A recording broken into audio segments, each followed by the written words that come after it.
What's up guys, welcome back to another video. Hope you're doing well today and welcome to Star Raceway. No affiliation to the Yamaha Star Racing team, by the way. This is a track created by Janes of 46 Suspension, and this track itself is meant to be one of them tracks that is really for the newbies to the game, just to improve as players and hone their skills, so to speak. And I feel like it's got a little bit of everything. It seems to have some big old jumps you can throw it sideways on. It's got good bits of rough here and there, sometimes that you have to like get your timing down for rhythms and so on, and on the surface, not touched it just yet, but it does seem like quite a straightforward track, and the way it's been built actually reminds me of like an old school sim track. I'm not sure what it is. I think it's just the way the jumps are formed and how the track looks overall. But let's jump into it. I've gone on the 450 today. Probably going to be a little bit overkill, but I was slightly scared that I might be riding the 250 too much and lose how to ride the 450. So we'll ride the 450, see how it goes, and see if we can get upside down, see how fast we can go, and just see what the track's like overall. Right, let's give this all a try then, see how this is going to go. I watched the preview lap that was on the MXB shop that James has made, and I believe we turn right here as we enter the track. So let's get into first person. I've copied my setup over from Supercross, so I'm hoping that the track isn't too rough for it, because it just cannot go round Nationals to save my life.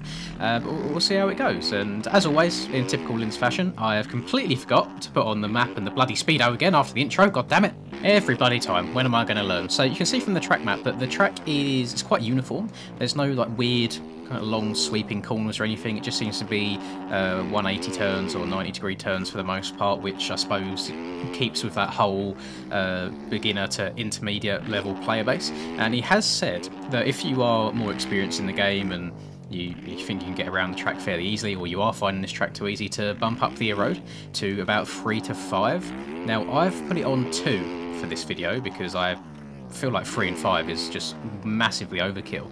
But it wouldn't be the first time that I've not listened to a track creator and I've got it wrong, so we'll see just how deep that road gets after one lap around. And off the bat, I feel like I am checking up a hell of a lot on this 450. You can see me over jumping things, which I kind of expected, to be fair. I think 250 was definitely the move around here. It was also the bike that James was riding. He was on the KTM 250 in his preview lap. And all the jumps so far, though, they feel fairly straightforward. It's fairly nice. They don't kick you in any weird and wonderful ways. It's just fairly easy to scrub them or to check up. And oh god, let's get through here. I think this is probably going to be, if you're going for a fast lap and you're trying to fully apex that corner before it, those rollers might be on the difficult side. And oddly enough, I'm not sure if you can see it just yet, but the rut that I have taken has formed in, it's like a lighter colour for a change. Usually, well, I mean, like I think 99% of the time on tracks that I've been on, when you've ridden through a part of the track, the rut gets darker, but yeah, this one's actually a little bit lighter, and I can see it visually. I'm not sure if I would be able to feel much of it though. Always a fan. I'm not sure if anyone saw back there as I went past of the stakes that have been knocked over in the ground. Just them little extra details that I'm always a fan of. And I think the track textures that have been used here are the same ones as his last track that he made, which was that like Supercross facility, like back garden area, where it had I think it was 3 Supercross tracks in total. We had like a Daytona-esque one and then 2 other standalone ones, and I was a fan of these colours back then as well. I might actually be using different reshades since then. I'm not sure if anyone has noticed in recent videos, but hopefully it doesn't kind of burn your eyes out of your head anymore. I've toned it down a hell of a lot, and it's just like custom stuff. I'm pretty sure I've got on like HDR and that's it. Like just to make things a little bit more colourful and that tiniest bit brighter than they already were. I like little corners like that. That's a little bit unique. That actually reminds me of a track that I used to race or ride back in the day.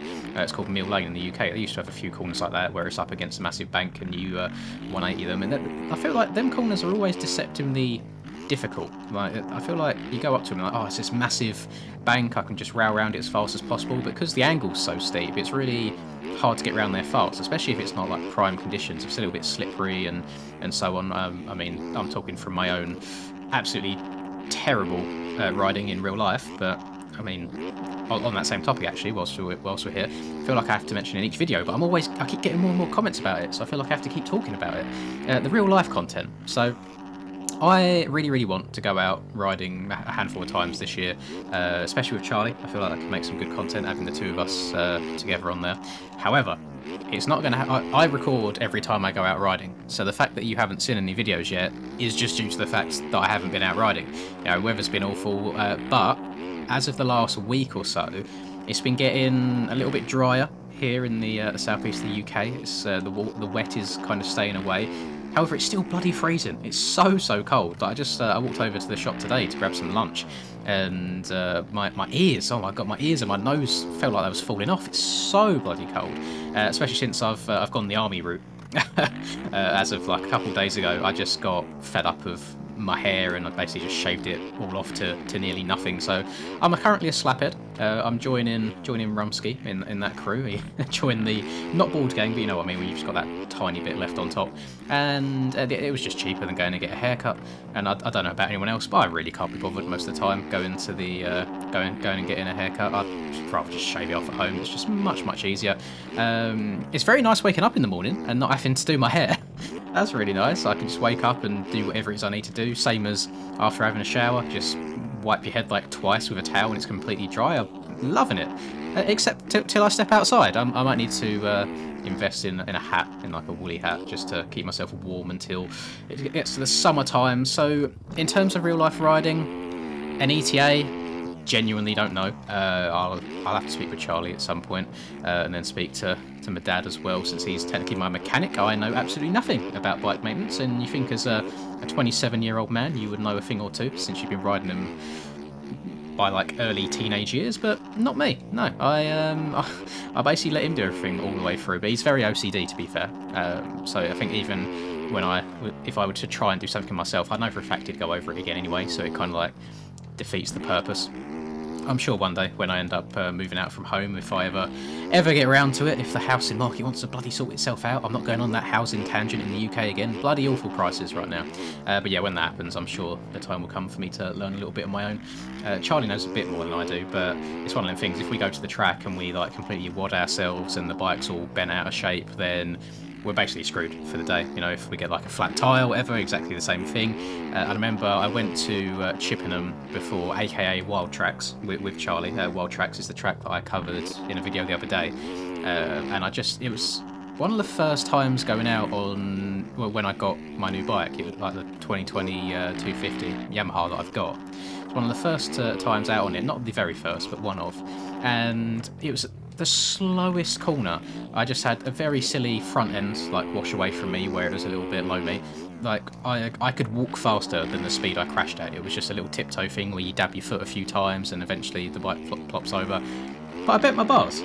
I was like straight on the phone. I was like, "Oh, Dad, I've bent my bars. What do I do?" So on, and he's like trying to walk me through it all on the phone and how to get them back in place. And obviously I know small things like when you tighten up like screws and bolts and stuff, you always do kind of like opposites of each other, not all on one side and then the other side, and very minute things like that I can do. But if I had to change any parts or anything like that, anything major, I would be absolutely screwed. So something I need to learn at some point. But that bloody tangent there, that all stems back to the fact that I go riding not as much as people probably think, like very few times. I mean, once the weather gets good, it'll probably only be like once or twice a month anyway, and then I kind of retire over every winter because it's just awful. But I know for a fact Charlie's itching to get out. Same, I'm not sure where he stands in the whole wanting to go to the gym department and changing things that way. I think he's more of a just spin laps on the bike and get bike fit rather than fit in general. But either way, I am working on my fitness. I've been doing since the new year, so I'll be quite excited to see how that reflects over onto the bike.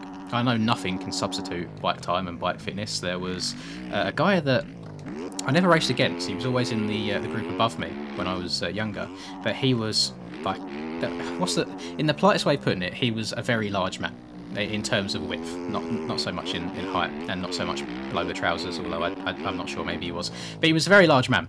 I want to say pushing probably like 20 plus stones, so I have no idea what that is in kilograms, but in pounds, whatever 20 times 14 was that 280? So about 280 pounds. He was on the big side, and one of them people that if he turned up to a practice track and you looked at him, you'd think, oh, he's just crap, you know, like he's not in shape at all, he's no way he knows how to ride a bike, but he was without a doubt one of the fastest people on a bike I've ever seen, just purely on the basis of he rode the bike so much, and he was bike fit, not necessarily physically fit.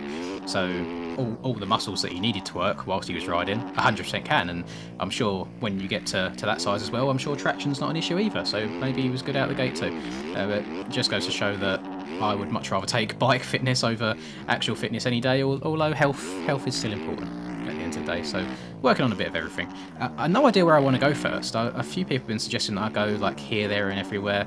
I go into Fat Cats and places like this and places further up north, and a lot of it isn't really possible. I don't really want to travel that far just for a practice like day, you know, just for the sake of a video. I mean, I've not got much choice as it is within the space of about 2 hours around me. It's really only stuff like Mill Lane or Wild Tracks, obviously Flackwell Heath that I go to. So you've got those free, and other than that, there's not a whole bunch else, if I'm honest. But if there are any hidden gems towards the southeast of the UK, do let me know. I mean, I know majority of my audience here is from the US, so you have absolutely no idea what I'm talking about.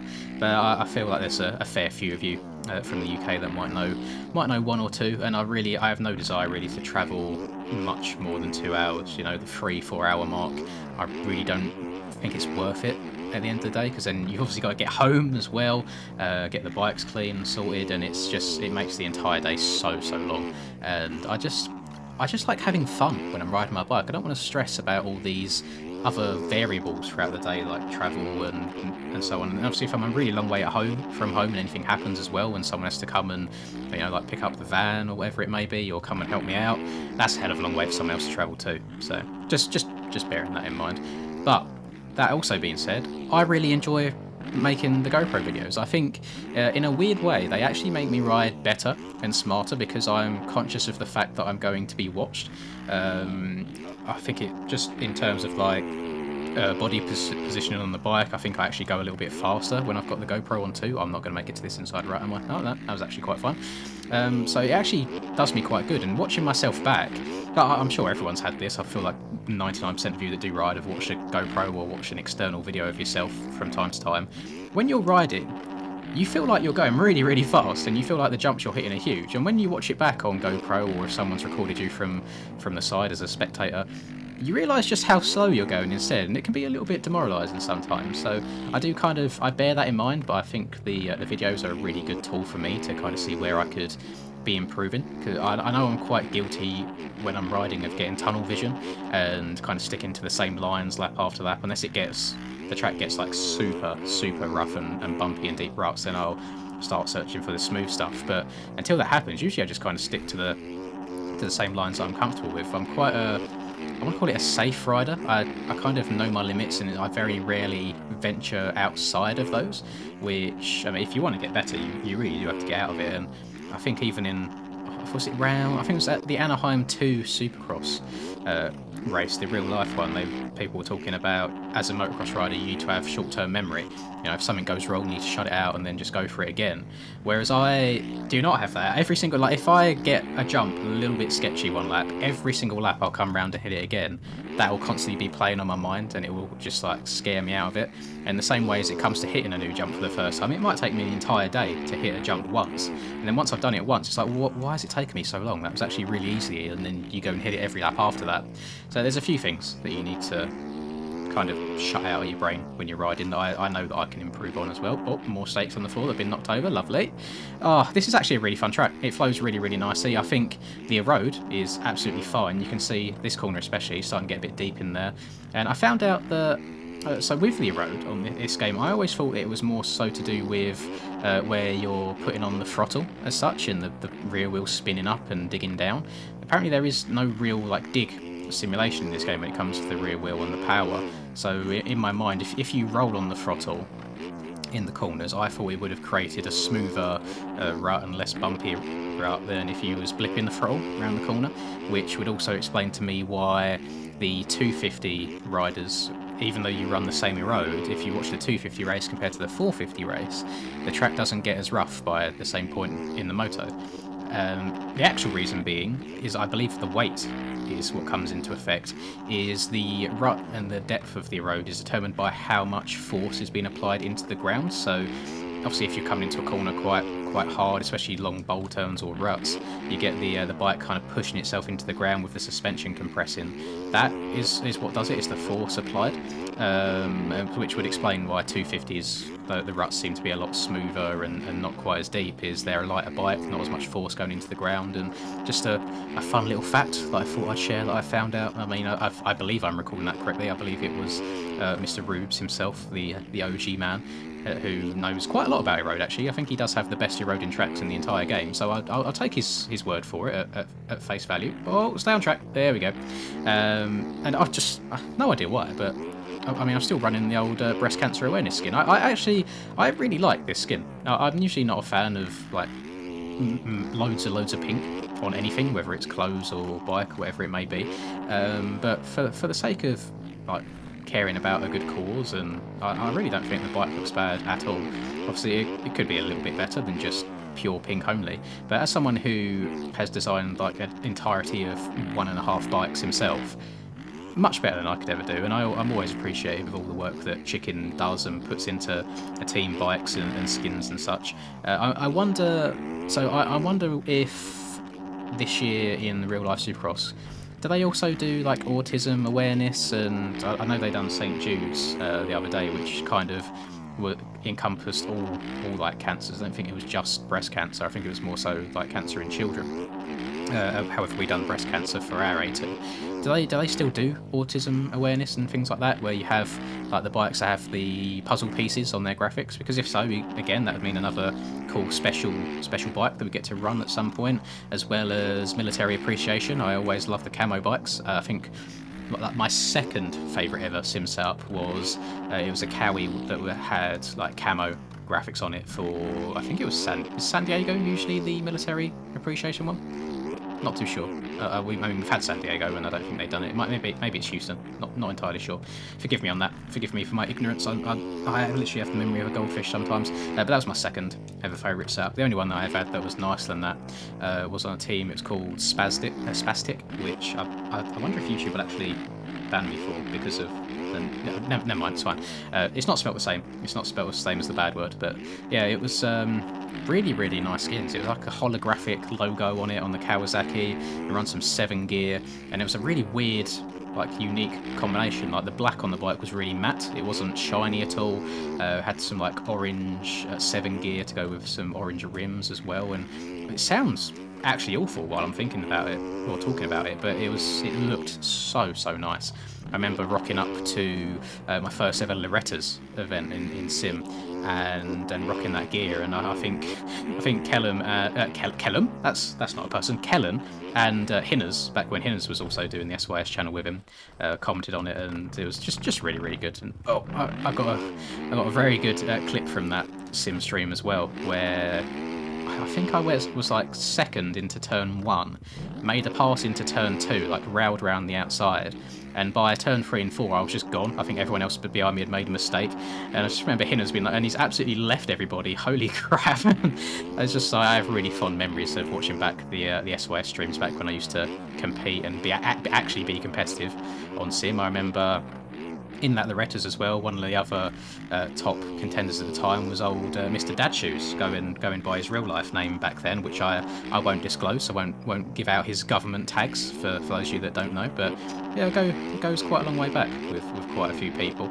I feel like it's a very small world sometimes. There was a guy by the name on Sim by the name of Edward Moore, who is fairly good. You know, he was also competitive with me at the Retters in that same year, and he played Sim way before me. I used to be a PlayStation person. I used to play Reflex and stuff on PS3, and I remember playing a Reflex public lobby back in the day, and randomly getting a message from someone, I think his name was Alex, and he was like, have you ever heard of MX Online tournaments? And I was like, no, what is that? And he was like, oh, it's just like organised races and so on, and you just kind of take part in them, and that kind of got me onto the whole competitive side.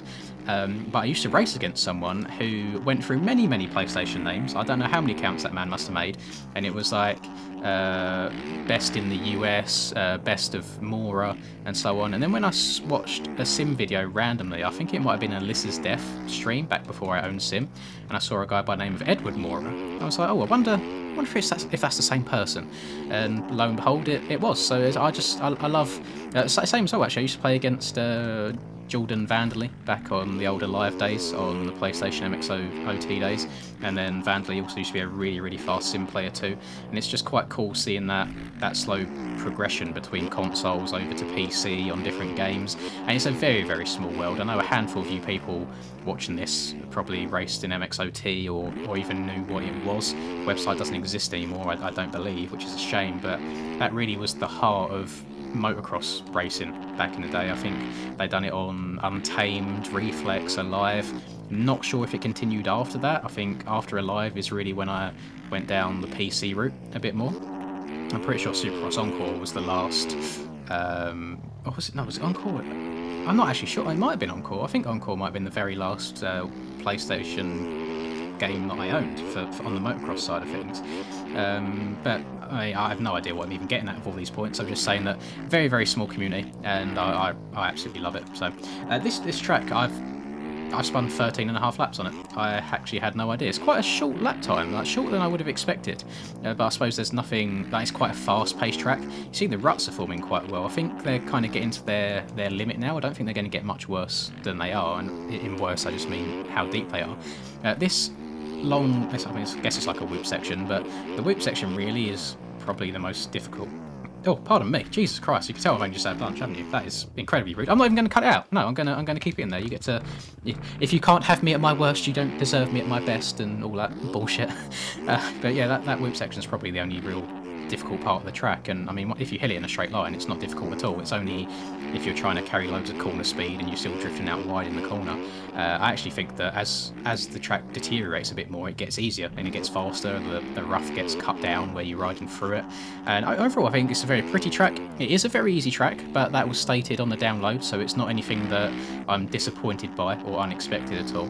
And I like seeing what James puts out. He puts out just consistent, good content, and just really enjoy it. So if you are one of them newer people to the game, and you're one of them people that's asked me in the past what tracks you should really play to get your head around things, maybe you're bored of playing the same old Forest or Club or Washington, Winchester, whatever it may be, maybe branch out a bit and try this out. I'll put the link in the description down below for you to give it a go.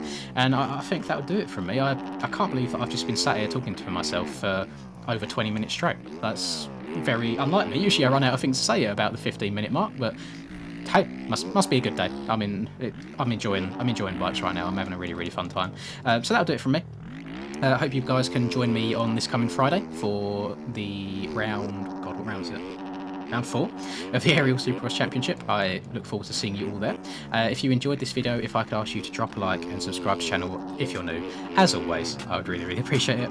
Have a lovely rest of the day, whatever you guys are up to, and I'll catch you in tomorrow's video. Peace.